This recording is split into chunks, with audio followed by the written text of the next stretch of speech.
Keritot 28a. If he designated a nest, i.e. a pair of birds, instead of a female lamb, and he then became poorer, a bird pair is now the appropriate offering for him. Nevertheless, since his offering was disqualified at the outset, because at that time he was obligated to bring a female lamb, it is permanently disqualified. Rav Huna, son of Rav Yahashua, said, one can conclude from this ruling 3 halakot. Conclude from it that consecrated living animals can be permanently disqualified even if the animal is unblemished, as is the case with regard to this pair of birds. And conclude from it that when there is sanctity that inheres in an animal's value, where the consecrated item will not be sacrificed as an offering, it can be disqualified. When he was wealthy and designated the bird pair as his offering, the 2 birds were consecrated only with sanctity that inheres in their value because they were unfit for sacrifice. And yet the birds were permanently disqualified. And finally, conclude from this that a disqualification at the outset, when the animal is initially consecrated, is considered a permanent disqualification. Not only is an animal that was initially fit to be sacrificed and was later disqualified permanently disqualified, but even in a case such as this, where the birds were unfit for sacrifice from the beginning, the disqualification is permanent. Rav Ukva Bar Hama raises an objection from a Bereta, Tosefta, to Mura 2:3, with regard to one who designated a female animal for his paschal offering before Passover. Since the paschal offering must be a male, it is left to graze until it becomes blemished, at which point it is sold and one brings a paschal offering with the money received from its sale. Similarly, if this animal gives birth to a male animal, the offspring is left to graze until it becomes blemished, at which point it is sold and one brings a paschal offering with the money received from its sale. Rabbi Shimon says, it is not necessary to sell the offspring in such a case, as the offspring itself is sacrificed as a paschal offering. Conclude from this statement of Rabbi Shimon that consecrated living animals are not permanently disqualified, as the mother was unfit to be a paschal offering, and yet the offspring, which is an extension of the mother's sanctity, is fit for sacrifice. The school of Rabbi Oshaya say, when we say that consecrated living animals can be permanently disqualified, this applies according to the opinion of the rabbis, who maintain that the offspring is not sacrificed. Nevertheless, it is correct that Rabbi Shimon holds that consecrated living animals are not permanently disqualified. And Rabbi Shimon likewise maintains that the drawing of the lots for the 2 goats on Yom Kippur to decide which goat is designated as a sacrifice and which is designated as the scapegoat is not indispensable. As it is taught in a Bereta, if one of the goats died following their designation, one brings another goat instead of it, and it is designated without drawing lots. The surviving goat is still used for the purpose for which it was designated by the lot. This is the statement of Rabbi Shimon.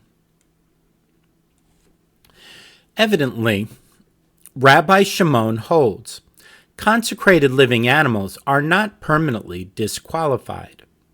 Although the surviving goat was disqualified when the other goat died, it is once again fit when a new goat is designated as its partner, And Rabbi Shimon also holds that the drawing of the lots is not indispensable, as the new goat was designated without drawing lots.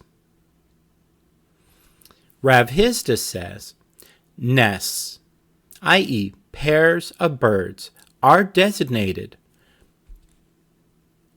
one as a burnt offering and one as a sin offering, not only in the following manner. One as a burnt offering and one as a sin offering only in the following manner, either by the owner at the time of purchase or, if the owner did not designate the birds at that stage, by the priest at the time of sacrifice. Rav Shimi bar Ashi said, what is the reason of Rav Hizda? As it is written, with regard to the offering of a woman after childbirth, and she shall purchase 2 doves or 2 pigeons, one for a burnt offering and the other for a sin offering. Leviticus 12:8. And with regard to the offering of a leper, it is written, and the priest shall sacrifice the one for a sin offering and the other for a burnt offering. Leviticus 15:30. Together, these verses indicate that one bird is designated as a burnt offering and the other as a sin offering, either by the owner at the time of purchase or by the priest at the time of sacrifice.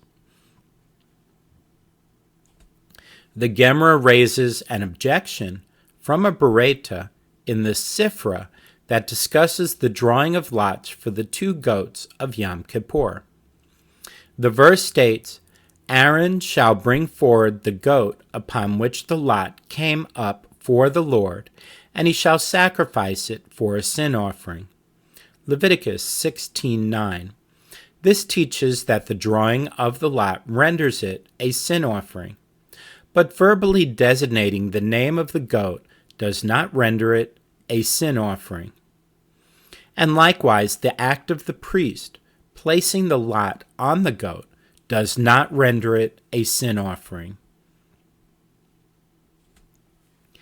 A verse is required to teach this halakha, as one might have come to the opposite conclusion. Could this not be derived through an a fortiori inference as follows? And if in a case where the drawing of a lot does not sanctify an animal with a specific designation, e.g., a woman after childbirth who cannot determine by lot the status of the 2 birds she must bring, one as a sin offering and one as a burnt offering. Nevertheless, in such a case, a verbal designation of the name does not sanctify with a specific designation. Is it not logical in a case where the drawing of a lot sanctifies an animal with a specific designation, i.e., the 2 goats of Yom Kippur, that verbally designating the name should sanctify it with a specific designation?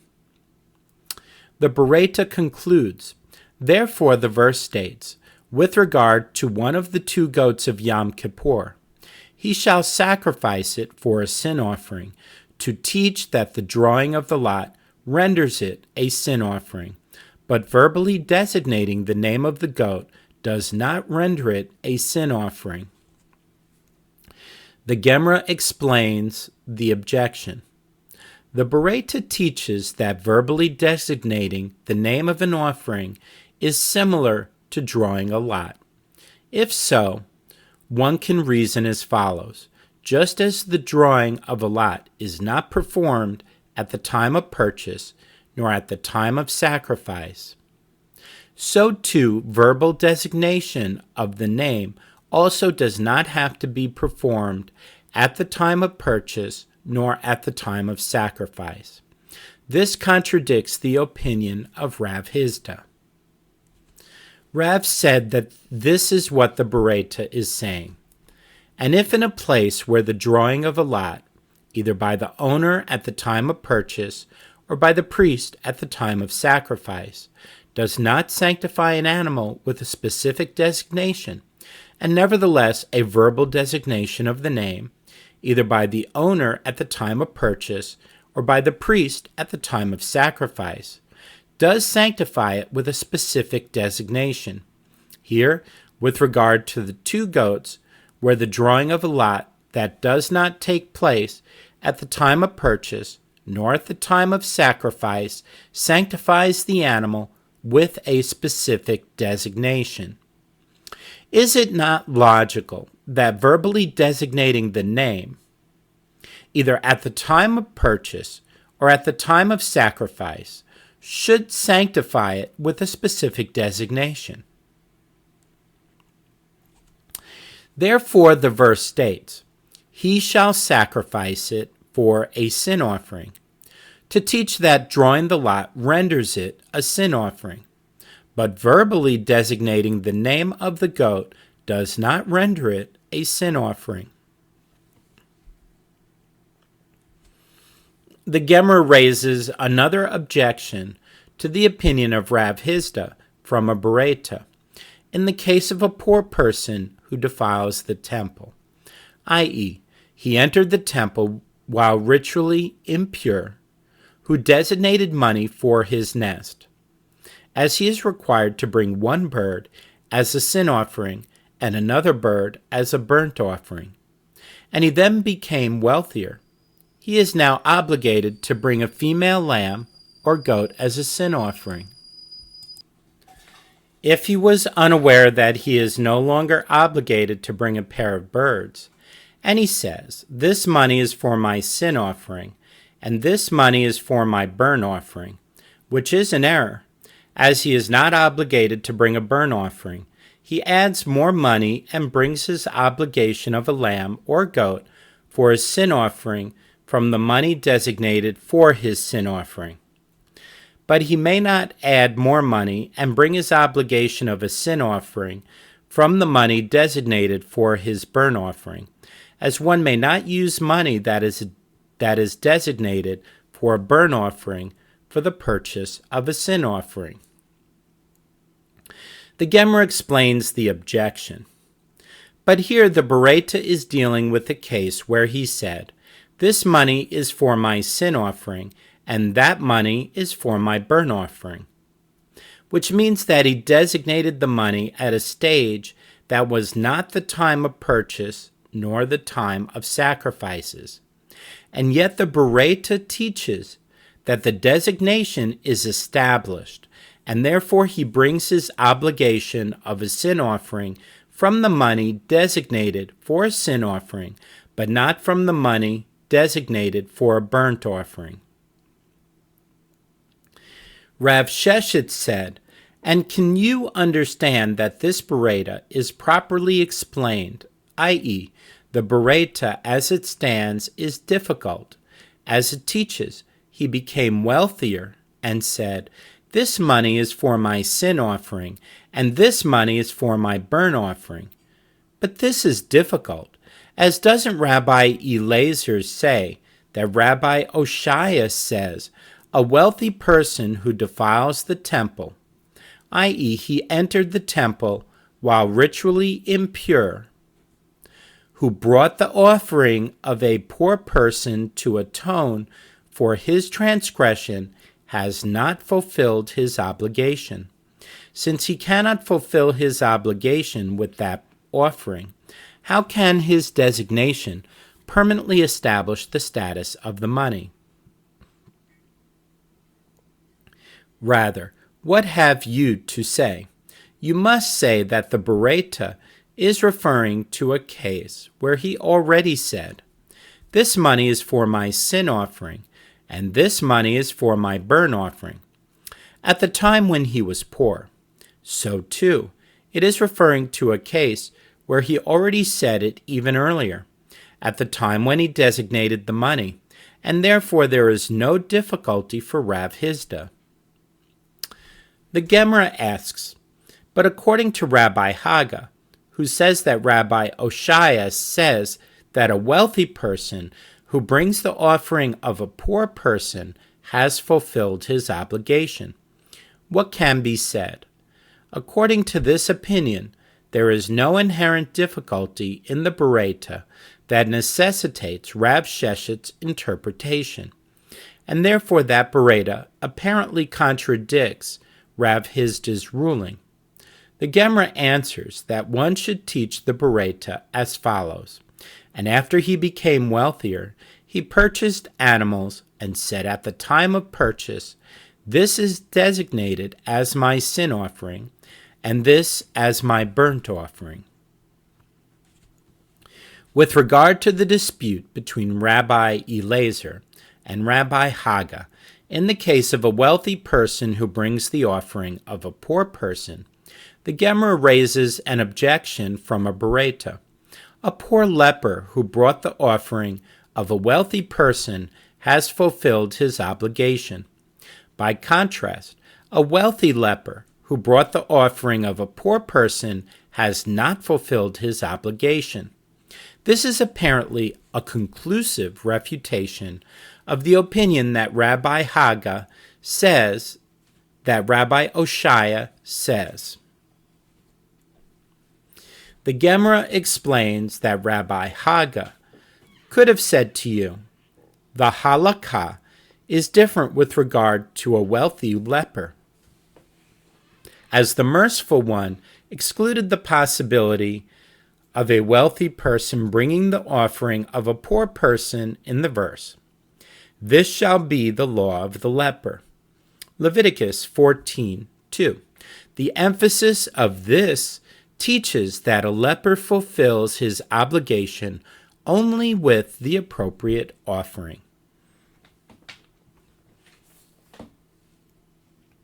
The Gemara objects, if so, that this halakha is derived from a verse, then even in the case of a poor leper who brings the offering of a wealthy person as well, he should not fulfill his obligation. The Gemara rejects that suggestion. This is not so, as the verse returned to state, "This shall be the law of the leper," which includes a leper who brings an inappropriate offering, as it is taught in a Bereta that the phrase, "the law of the leper," serves to include a poor leper who brought the offering of a wealthy person, that he has fulfilled his obligation. One might have thought that even in the case of a wealthy leper who brought the offering of a poor person, he has fulfilled his obligation. Therefore the verse states, "This shall be the law." The Gemara raises a difficulty, but why not derive a principle from that verse with regard to any sliding scale offering? A wealthy person who brings a poor person's offering has not fulfilled his obligation. The Gemara answers, with regard to a leper, the verse states, "And if he is poor and cannot afford." Leviticus 14:21. The emphasis of he teaches that it is only with regard to a leper that a wealthy person who brought a poor person's offering has not fulfilled his obligation. But in the case of one who defiles the temple, i.e., he entered the temple while ritually impure, a wealthy person who brought a poor person's offering has fulfilled his obligation. Mishnah. Rabbi Shimon says, lambs precede goats almost everywhere in the Torah, that they are both mentioned as in the verse, "You shall take it from the lambs or from the goats." Exodus 12:5. One might have thought that it is due to the fact that sheep are more select than goats. Therefore the verse states, "And he shall bring for his offering a goat." Leviticus 4:28. After which it is written, "And if he brings a lamb as his offering for a sin offering." Leviticus 4:32, which teaches that both of them are equal. Similarly, doves precede pigeons almost everywhere in the Torah, as in the verse, "And he shall bring his guilt offering, 2 doves or 2 pigeons." Leviticus 5:7. One might have thought that it is due to the fact that doves are more select than pigeons. Therefore, the verse states, "And a pigeon or a dove for a sin offering," Leviticus 12:6, with the usual order reversed, which teaches that both of them are equal. Likewise, mention of the father precedes that of the mother almost everywhere in the Torah, as in the verse, "Honor your father and your mother," Exodus 20:12. One might have thought that it is due to the fact that the honor of the father takes precedence over the honor of the mother. Therefore, the verse states, "Every man shall fear his mother and his father," Leviticus 19:3, with the order reversed, which teaches that both of them are equal. But the sages said, honor of the father takes precedence over honor of the mother everywhere, due to the fact that both the son and his mother are obligated in the honor of his father. And likewise with regard to Torah study. If the son was privileged to acquire most of his Torah knowledge from studying before the teacher, honor of the teacher takes precedence over honor of the father, due to the fact that both the son and his father are obligated in the honor of his teacher, as everyone is obligated in the honor of Torah scholars. Gemara, with regard to the Mishnah's discussion of lambs and goats. The sages taught in a Bereta. The temple courtyard cried 4 cries. The first cry was, "Remove Hophni and Phinehas, the sons of Eli the priest, from here, as they have rendered the sanctuary in Shiloh impure." See 1 Samuel 4, verses 13 through 22.